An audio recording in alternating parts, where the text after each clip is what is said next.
I have had enough.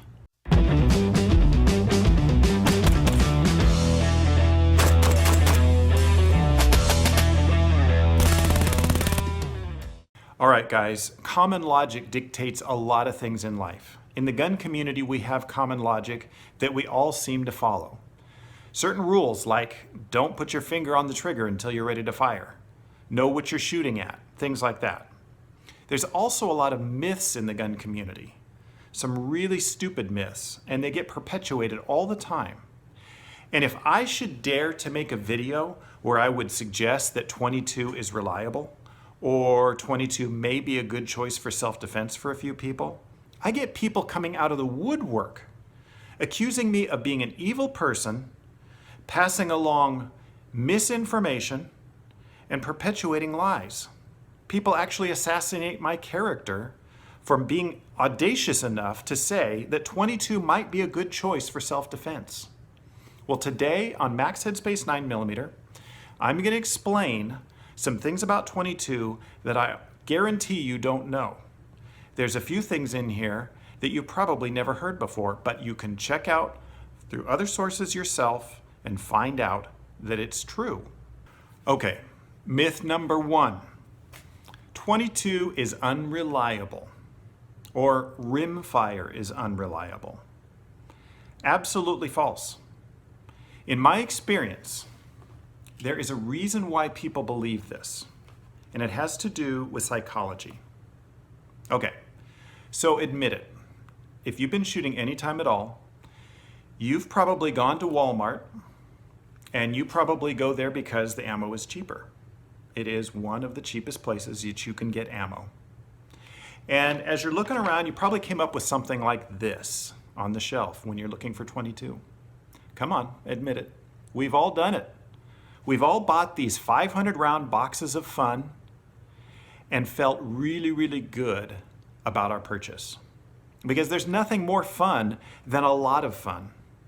And the only thing that you can add to that is getting a good deal on your fun. Because nobody wants to pay a lot of money for fun if you can buy it cheap, right? So, ammo manufacturers know this. When it comes to .22, they know the psychology of the buyer is whoever offers the cheapest bulk pack is going to make the sale. I guarantee you, if you go into Walmart and you look on the shelf and you see a variety of different boxes of ammo, bulk pack, you're going to be doing the math in your head and thinking, what's the cheapest? What is the best bang for the buck? And that's what you're going to get.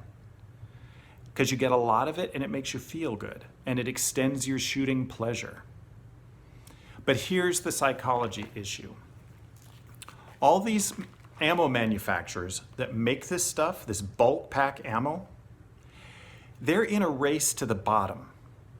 And what I mean by that is you cannot produce quality ammo for that kind of a bargain. You just can't. Anybody that thinks that they can spend $15 for 500 rounds of .22 is crazy if they think that that's defensive ammo or reliable ammo. You know, the best you can hope for with this is that you take it out. Now, if you have a revolver or a lever gun or a bolt action, this is fine. Nothing wrong with that. You'll probably have anywhere from 2 to a dozen failures to fire out of this box. And that's just the reality of it. The quality isn't there and it's not going to work 100% reliable. But it's just for fun, so it's not that big of a deal. But what happens if you take this box of ammo, which says right on it, 500 rounds, says high velocity .22 long rifle, round nose, and somewhere on here, I guarantee it says great for semi-autos. Well, I can tell you something about this. It's good for semi-autos, it's pretty good for semi-autos, but it's not great for semi-autos. You can use lever guns or wheel guns or bolt actions on this stuff all day long, And because you're cycling it, it's going to work. Unless the ammo fails to fire. But when it comes to a semi-auto, you have to realize the powder in the bullet is the fuel for the engine. Okay? Now, have you ever heard anybody say anything like that before? The powder in these cartridges is the fuel for the internal combustion engine, which is your semi-auto gun. The powder not only propels that bullet, but it works the action. And it may say high velocity, but high velocity is no guarantee. What's high velocity to one is not high velocity to another.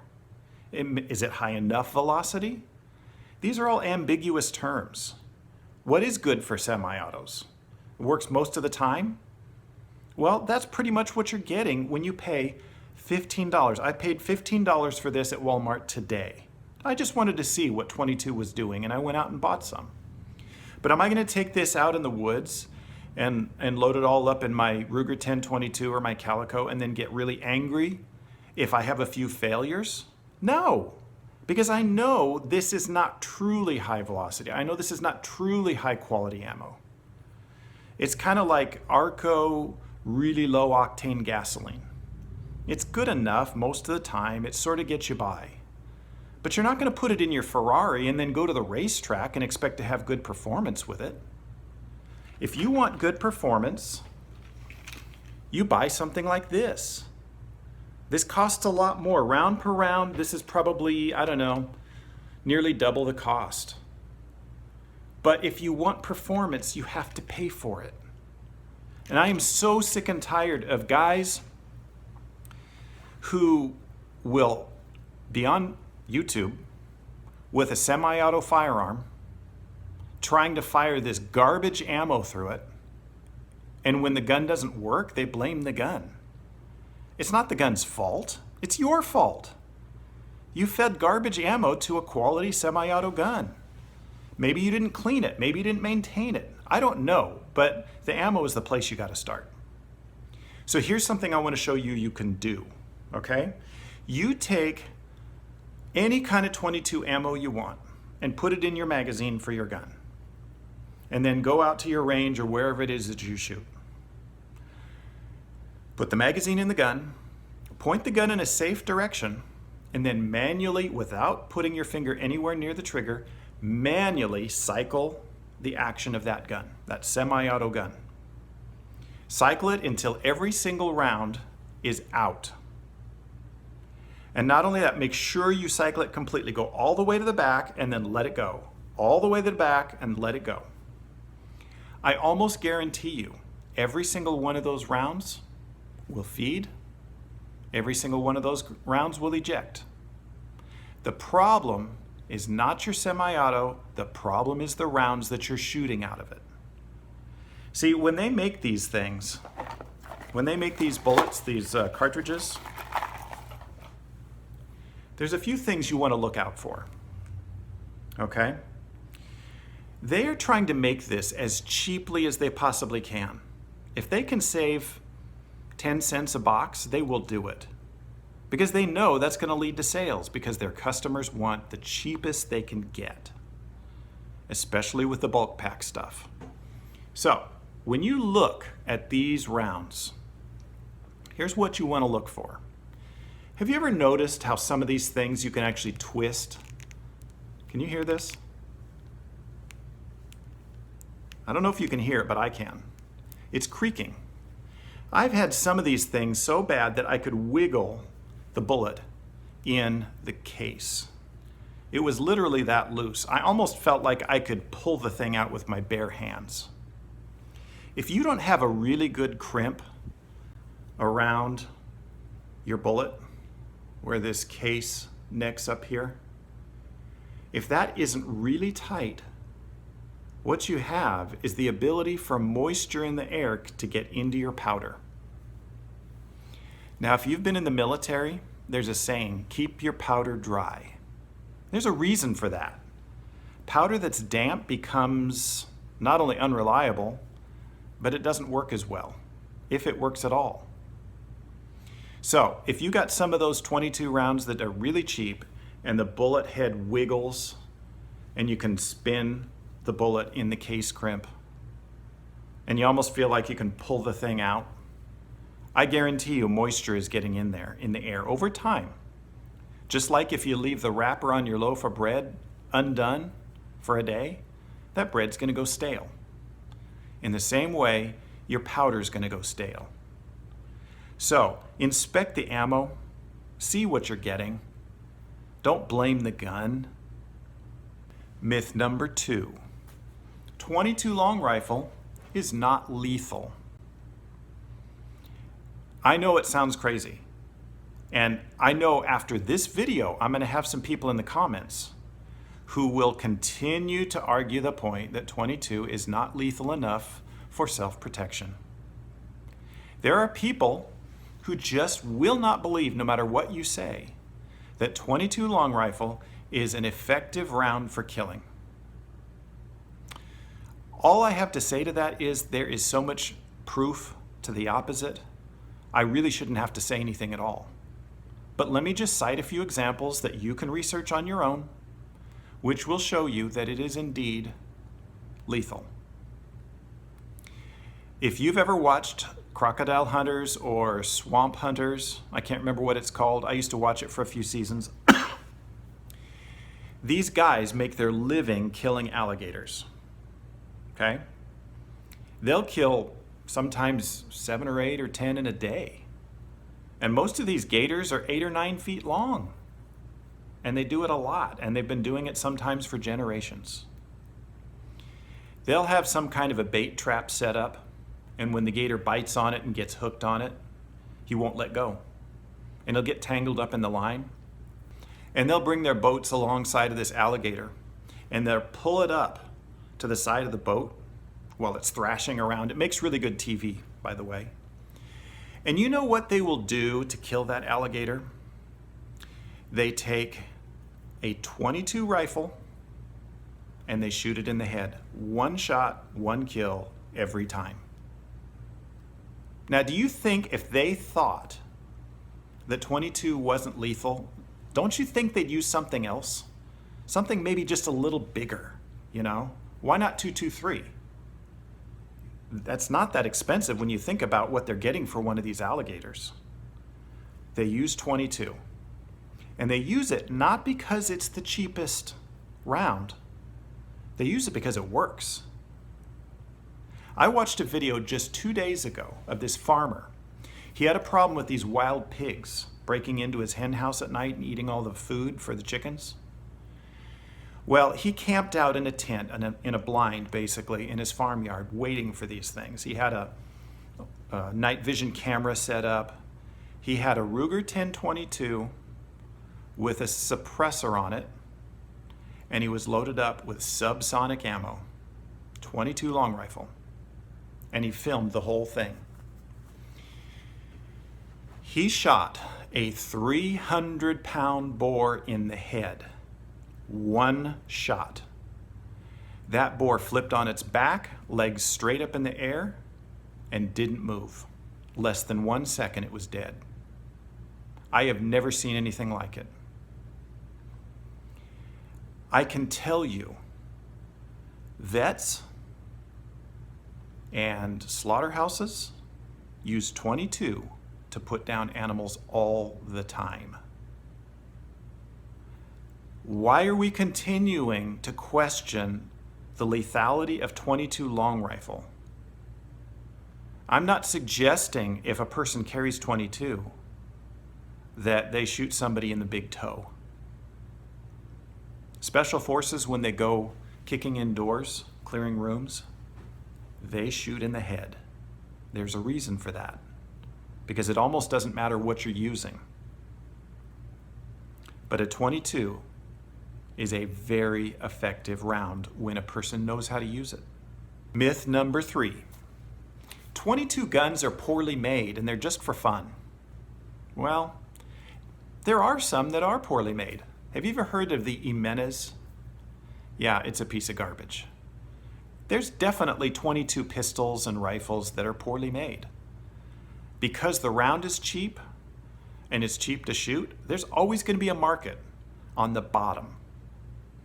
But not all 22s are created equally.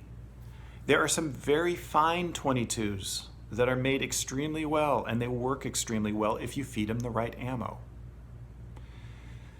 Competitive shooters use 22 all the time. They wouldn't use it if it wasn't reliable. They wouldn't use it if it wasn't accurate. And just because a gun has very low recoil and is easy to use doesn't mean it's not doing a lot of damage downrange. Which leads me to myth number 4. 22 is so fun and so easy to use, a lot of times we take it for granted. Some people think 22 is like a BB gun. It's just for fun. That's it. Well, I can tell you that thinking has gotten more people killed than anything else. Because 22, I can tell you, is very, very lethal, especially if you take it for granted. I happen to know somebody personally who died from a 22 bullet. It wasn't a high velocity round. It was a subsonic. They were out target shooting with these subsonic rounds. They did not realize just how powerful they were. And they were shooting at a post. The post was too hard for any kind of penetration to happen, so the round bounced off of the post and back at the shooter, hitting him in the brain, and he died. So even subsonics are dangerous, people. Let's stop perpetuating this dangerous myth that 22 is a kid's round just for fun and that it's not dangerous. All bullets and all cartridges are dangerous, especially if you take them for granted.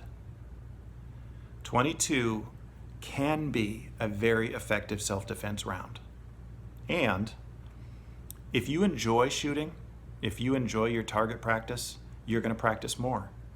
There's a saying, carry the biggest gun you can. I think that has led to a lot of people hurting themselves. I would say a better saying is carry the biggest gun you shoot well. And frankly, I think a lot of people carry a gun that's way too big for them.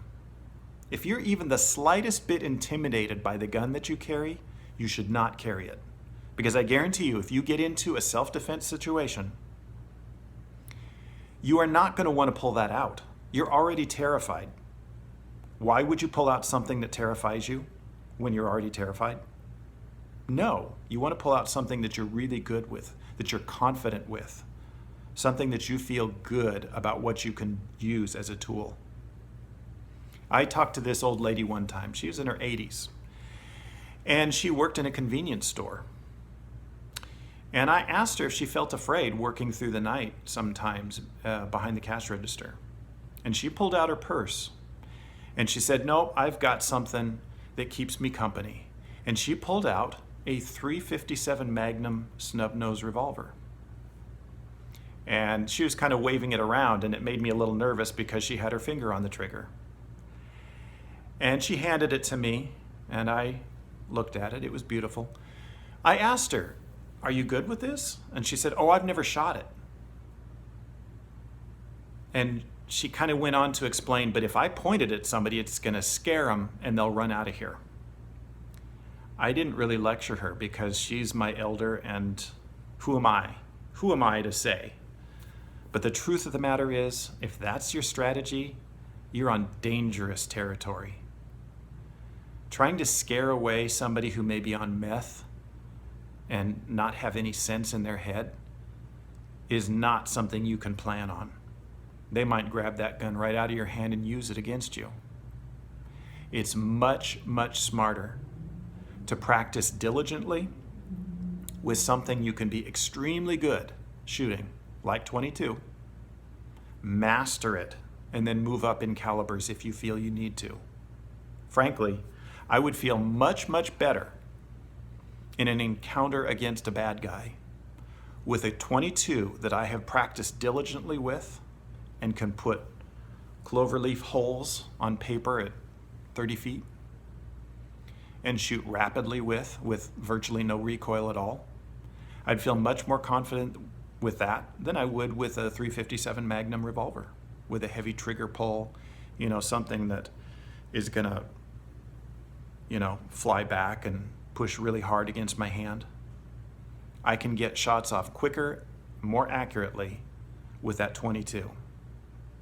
And I can guarantee you, in the years to come, defensive rounds are going to get smaller and faster.